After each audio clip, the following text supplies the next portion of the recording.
Hola a todos, hoy estamos aquí Olga y María Padilla.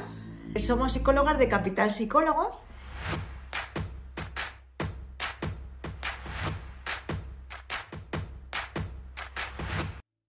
Os vamos a hablar sobre los mitos que a día de hoy siguen estando en las calles sobre los psicólogos. ¿Qué te parece, Olga? Pues que parece impresionante que aún así haya tanto mito acerca de los psicólogos, ¿no? Pero aquí estamos nosotras para hablar precisamente de eso.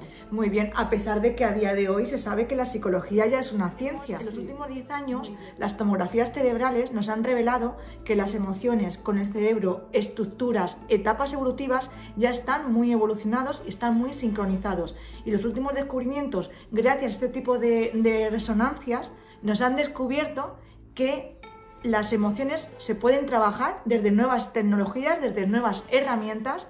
Es verdad que no hemos dejado de utilizar las últimas, pero os queremos decir al mundo que hay cosas que ya han cambiado. ¿Qué mitos sigue habiendo en la calle a día de hoy? ¿Claudia? Sí, yo estoy aquí. Hola Claudia, ¿qué tal? Hola. ¿Qué somos los psicólogos o algo cuando vas a las cenas? Pues yo siempre escucho que siempre dice todo el mundo que el mejor psicólogo es uno mismo. Vale. Muy buen mito, Claudia, Sí, muy sí. bueno. Muy bien, esa frase la he escuchado yo un montón de veces en las cenas, en las comidas, en las meriendas. ¿Y qué decimos ante esto? Pues yo creo que también es verdad que hay que diferenciar un poco la figura del psicólogo, ¿no? Al final nosotros hemos estudiado, tenemos un máster, ¿no? Tenemos una formación específica que normalmente uno por sí solo no consigue. Y al final eso yo creo que también hay que valorarlo y es una figura que tiene unas experiencias y unos conocimientos que uno mismo a lo mejor no puede llegar a ellas, ¿no? Claro, además, ¿a alguien se le ocurriría decir el mejor dentista es uno mismo? Ya. Cuando no tienes ni idea de lo que tienes que hacer. Eso es. Oye, ¿y por qué el mejor psicólogo es uno mismo? ¿Sabéis de emociones? ¿Sabéis cómo gestionar? Y la gente que no sabe gestionar sus emociones y no sabe cómo tratarla y tiene aprendizajes inconscientes de muchísimos años, ¿por qué van a ser ellos los psicólogos mismos? ¿Cómo vamos a poner o a otorgar las cualidades de un profesional en las personas que no han hecho ningún estudio, ni han hecho ningún tipo de investigación, ni están experimentadas? Muchas personas vienen aquí por la incomprensión que la gente de su entorno tiene. Y es muy difícil ponerse de una persona que está sufriendo ansiedad, que está sufriendo tristeza. Entonces nos preparan unos 5 años para tener esta empatía. Alguien que no tenga este entrenamiento, ¿pensáis que puede ser capaz de ponerse en el lugar del otro? ¿O le va a dar un consejo desde su necesidad, desde su experiencia? Os podrá sonar esto un poco raro, pero los psicólogos nos pensamos mucho el dar consejos. Sí. Tenemos que ver a la persona, estudiarla, ver cómo siente y luego además una de las cosas que hacemos antes de dar consejos es preguntar. Oye, ¿y tú qué harías? Son ejemplos. Y luego ya a partir de ahí se va orientando para que esa misma persona sea capaz de dar sus pasos desde su propia iniciativa. Eso no quiere decir que a veces nosotros sepamos cuál es el mejor camino. Pero esto es como el cirujano que está haciendo la operación, ¿no? Él sabe cómo hacerlo y en este caso el paciente sí que está dormido y tiene toda la autoridad. Nosotros necesitamos al paciente, necesitamos a esa persona que está delante nuestra para su colaboración y juntos indicarle el camino. Claro. Y esto es muy difícil hacerlo desde una persona que no tenga esta profesionalidad. Además, también hay que reconocer, ¿no?, que cuando los pacientes vienen son ellos los que trabajan todo. Nosotros estamos para acompañar, para gestionar los problemas que vayan surgiendo, ¿no?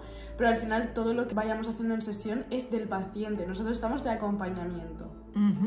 Bueno, ¿os ha quedado claro que el mejor psicólogo no es uno mismo? Ahora, uno mismo sí que creo que tiene que tomar la responsabilidad de ir al psicólogo. Más, Claudia. Sí, pues que con todo lo que estáis diciendo, ¿qué me va a decir el psicólogo que yo no sepa? Vale. Me parece una buena pregunta. Muy bien, me encanta. Yo también lo he escuchado, eso en el café, el otro día mismo. Entonces, cuando a mí me dicen esto, me aterra, porque yo digo, ostras, yo estoy de 5 años, 2 de máster, un montón de formaciones, estoy haciendo ponencias para que luego no tenga nada que decir al paciente o aportarle que él no sepa. Oye, me parece, Claudia, que te hace falta mucha información. Contadme. Genial, para eso estamos justo. Muy bien, es muy común desde el desconocimiento decir esto, pero claro, si tú vas a un profesional, es como lo que he dicho antes del dentista, es como, ¿qué me va a hacer el dentista que yo no puedo hacer? están muy infravaloradas las emociones. ¿Cómo las gestionamos? Los pensamientos y las obsesiones. Hay un montón de cuadros de ansiedad, de depresión, que hacemos referencia a lo que son pensamientos que no nos ayudan nada a avanzar en nuestra vida, a crecer, a sentirnos bien. Realmente, alguien puede pensar que no tenemos nada que aportar cuando somos especialistas en cómo funciona el cerebro y esos pensamientos de dónde vienen, y podemos ayudar a la gente porque tenemos un dominio de la personalidad que le podemos enseñar perfectamente su mapa, hacérselo entender, darle directrices para cómo abordarlo. Bueno, y además también los psicólogos vemos los problemas, ¿no?, de nuestros pacientes, de la gente, desde otro punto de vista. Es verdad que uno mismo nos podemos guiar, ¿no? Podemos aconsejarnos de gente cercana que está implicada o no en la situación, pero nosotros somos un agente totalmente externo que va a ver esa situación desde un punto de vista pues muy diferente al que puedes verlo tú o incluso tus amigos o tus familiares. Y lo que hemos dicho antes, también es verdad que tus familiares te van a dar un consejo desde su necesidad. Y o sea, si tenemos a alguien cerca en ese momento y decimos ese tipo de cosas, lo que podemos hacer es que la persona que realmente lo necesita, le estamos dando un empujón para que no vaya. Y el que no vaya es no resolver su problema. Y no resolver su problema quiere decir que va a seguir estando con ese malestar. Y además también cuando nosotros tenemos un problema que se ha prolongado durante mucho tiempo, hemos intentado cambiar las soluciones, pero a lo mejor hemos tirado de amigos, familiares, incluso de uno mismo, y vemos que sigue igual el problema, a lo mejor hay que cambiar también las formas de actuar para tener un resultado diferente, ¿no? Y en este caso nosotros también intentamos trabajar precisamente esto. Claro. ¿Cuántas veces, Olga, te has encontrado con gente, con pacientes, que luego has tenido que trabajar mucho el entorno y el trabajo en el entorno para que el paciente pueda ir adelante? Porque al final las personas no están especializadas en gestión de emociones, de pensamientos, de cómo funciona todo lo que es tu sensibilidad corporal y cómo el cuerpo se ha convertido en un basurero emocional a lo largo de muchos años que hemos ido acaparando y que quiere salir, y la manera en que quiere salir muchas veces es abrupta. Entonces, bueno, pues la verdad es que es una manera de infravalorar intolerancia, desconocimiento, si me atrevo a decir un poco de ignorancia. Entonces, antes de arrojar este tipo de frases, sería súper guay que nos preguntasen a nosotras si tenemos algo que aportar o no. Incluso, mejor que eso te lo diga un psicólogo, no una persona que no tenga la especialización en un psicólogo. Sí, pero es que si voy al psicólogo va a ser porque ya esté muy mal. Me temo que hay gente que a día de hoy sigue pensando así. Ya. Claro. Si voy yo al psicólogo tengo que estar muy mal. Y es una evitación, porque la medida que a mí me hace que yo esté mal es, ostras, llamar al psicólogo.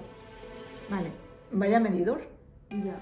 ¿No? Y además también tú puedes llegar a consulta en diferentes momentos de un problema, no tienes por qué llegar en el peor de los momentos. Por ejemplo, en terapia de pareja, hay parejas que en el primer momento en el que surgen conflictos ya van a terapia. Y entonces no significa que esté fatal, ¿no? O sea, tú puedes estar en diferentes momentos de tu situación vital. Y eso también es la propia persona la que gestiona cuando va a terapia o no, al final. Claro, y bueno, también os tengo que decir una cosa, que no todo el mundo piensa así, afortunadamente, ¿no? ¿Esto qué quiere decir? Que, como ha dicho Olga, vienen en diferentes etapas de su vida y luego hay personas que sí que sienten que el venir al psicólogo es un privilegio y es un profesional. Entonces no es cuestión de que estés mal ni que estés bien. Cuando te duele una rodilla vamos al traumatólogo, y cuando tenemos un malestar en nuestras emociones, en nuestro estado de ánimo, pues vamos a un psicólogo.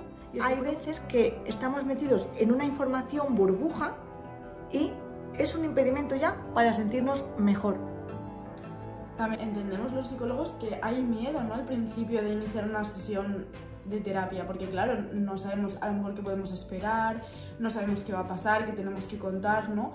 Pero en ese sentido nosotros también queremos como transmitir esa calidez de lo que es una sesión de terapia. O sea, al final aquí no nos vamos a comer a nadie y simplemente estamos para ayudar, para acompañarte, por ejemplo, a ti en los problemas que te pueden surgir a lo largo de la vida diaria e intentar trabajarlos juntos, desde un equipo y un trabajo grupal enorme. O sea que... Sí, hay veces que vienen muy nerviosos aquí a consulta. Hombre, normal. Claro, porque es algo que ellos creen que están locos o que es algo que no se tiene que enterar nadie, ¿no?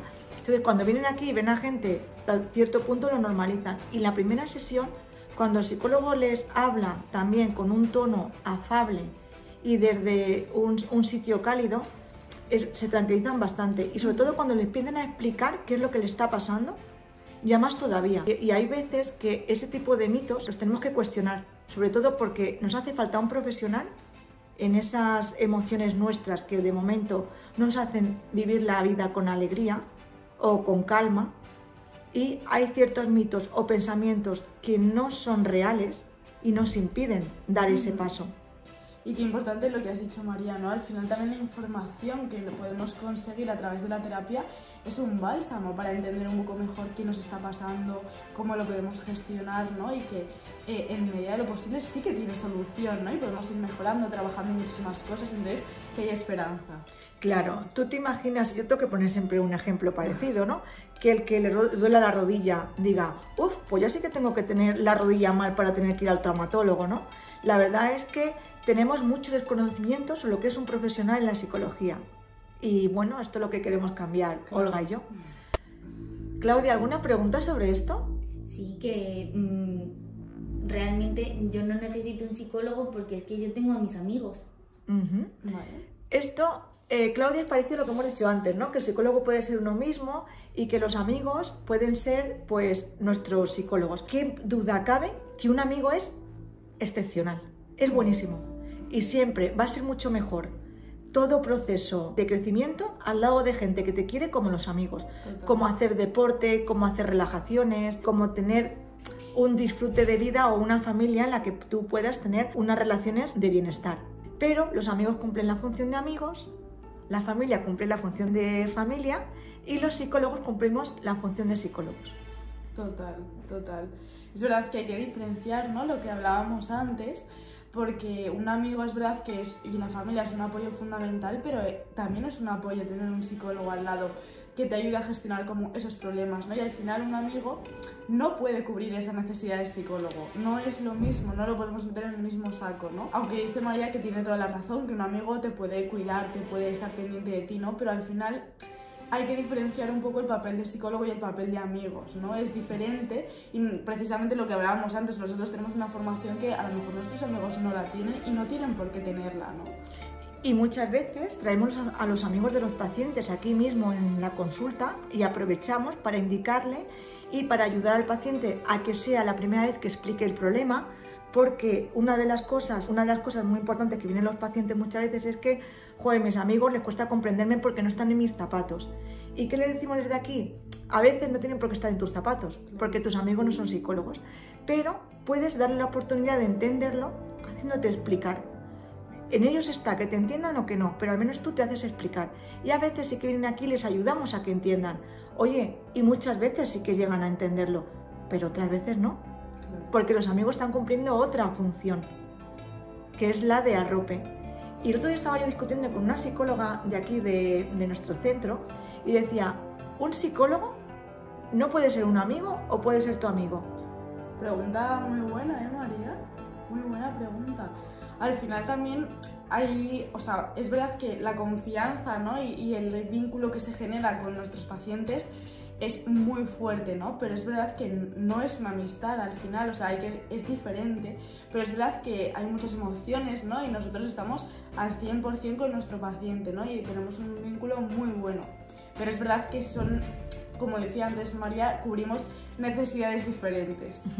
Además, los pacientes se les toman de apego y realmente, no sé si llamarle amistad, llamarle amor incluso, porque sentimos amor por ellos. Entonces, en este caso, sí que hay un vínculo emocional que a lo mejor no existe en otros profesionales y puede que confunda.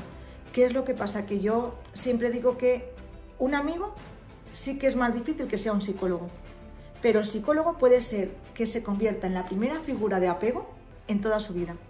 Luego ya a partir de ahí le va a abrir las puertas para que le sea fácil tener otras figuras de apego. Pero es que los pacientes y los psicólogos tienen una relación que yo la llamaría especial. Totalmente. Claudia, ¿te ha gustado la explicación? Sí. Entonces, ¿tus amigos pueden ser psicólogos? No, nunca.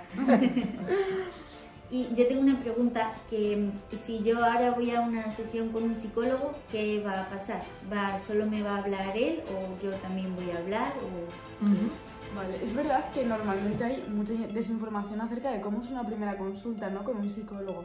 Entonces es verdad que pues este espacio es perfecto para justo hablar de esto, ¿no? ¿Qué hacemos nosotros los psicólogos en una primera consulta? Pues lo primero de todo, a ver, hay que entender, hay que escuchar qué está pasando, ¿no?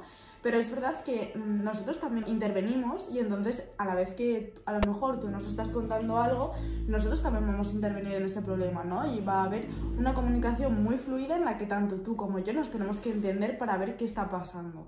¿Tú qué piensas, María? Pues mira, yo también pienso, yo no sé si va Claudia por aquí, y es que los psicólogos antiguamente nada más que estaban bla, bla, bla, bla, bla, bla, los de las películas estas americanas, y es como, parece que el psicólogo me va a poner la cabeza como un bombo de bla, bla, bla. Pues sí, lo primero que ha dicho Olga como es preguntar, y claro que vamos a hablar y vamos a escuchar, porque lo primero que tenemos que hacer es saber lo que está pasando por los datos y por el registro que te trae el paciente. Pero la psicología ha cambiado muchísimo. Se habla, evidentemente, claro, porque es una forma de comunicarnos mediante la palabra, pero hay otras formas de tratar los problemas desde no verbal. Muchas veces hay una comunicación que es la que se le enseña al paciente, una comunicación con uno mismo, que a veces, muchas veces no están las palabras. Y esta comunicación es maravillosa. Total. Es silenciosa, es sintónica, armoniosa y es fundamental. Ha cambiado mucho. Entonces, ¿qué es lo que pasa? Que ahora no estamos los psicólogos continuamente dando consejos como antiguamente. Claro. Como he dicho antes, nos guardamos mucho de dar consejos. Y sí que, pues mediante preguntas, estimulación, ayudamos al paciente a descubrir, a encontrarse, a indicar el camino. El paciente te viene con unos patrones muy repetidos que siempre está como chocándose con la pared y repitiendo pues las mismas preocupaciones, los mismos pensamientos obsesivos. Y llega un momento en el que tú le dices y le indicas para que entrene cómo parar esto. Y muchas veces, como hemos dicho, no se utiliza el lenguaje verbal. ¿Cómo se hará? Pues, a ver, es verdad que nosotros al final también, es lo que dice Mariano, comunicamos de todas las formas posibles. Tanto comunicación verbal como no verbal, nuestros gestos hablan. Incluso ahora mismo nuestros gestos están indicando, ¿no? Están comunicando algo. Entonces es verdad que trabajamos desde muchos puntos de vista, ¿no? Desde Capital Psicólogos utilizamos muchísimas técnicas muy novedosas, el MDR, ¿no? Por ejemplo, el mindfulness. Y siempre hemos utilizado de base la cognitivo-conductual sin dejarla atrás, ¿vale? Pero es verdad que la cognitivo-conductual normalmente tenemos un máster porque es cuando sales de la carrera, pero no nos podemos quedar estancados ahí porque ahora mismo, como hemos dicho en un inicio, la psicología y lo que es el cerebro humano, los descubrimientos, la neurociencia ha avanzado muchísimo y ahora van muy de la mano de la psicología, de las emociones, de las etapas evolutivas. Y hay herramientas muy novedosas que un psicólogo ahora mismo tiene que estar en la vanguardia de cómo funciona el cerebro, estructuras cerebrales, órganos, anatomía, es fundamental. Si no sabes de esto, no vas a poder ayudar. Y desde aquí lo tenemos muy claro. Y lo bueno también es que nosotros lo integramos todo, ¿no? Intentamos, además, el paciente es el que pone el ritmo, el paciente es el que indica si esto le está funcionando, si esto no. Al final también es él el que lleva la terapia, ¿no? Nosotros, como repetíamos antes, estamos de apoyo aquí, pero es verdad que se pueden probar muchísimas técnicas y que lo que a nosotros precisamente nos gusta es involucrar todas ellas y hacer un trabajo conjunto. Bueno, y aquí os dejamos con los mitos. Claudia, si se te ocurre alguno más o alguno de vosotros que nos estéis escuchando, si se os ocurre algún mito más, nos encantaría que nos lo compartieseis. Y oye, quién sabe si alguno de vuestros mitos sí que es realidad, ¿no? Podría ser. Nos encantaría escucharlos. Un saludo. Adiós, hasta luego.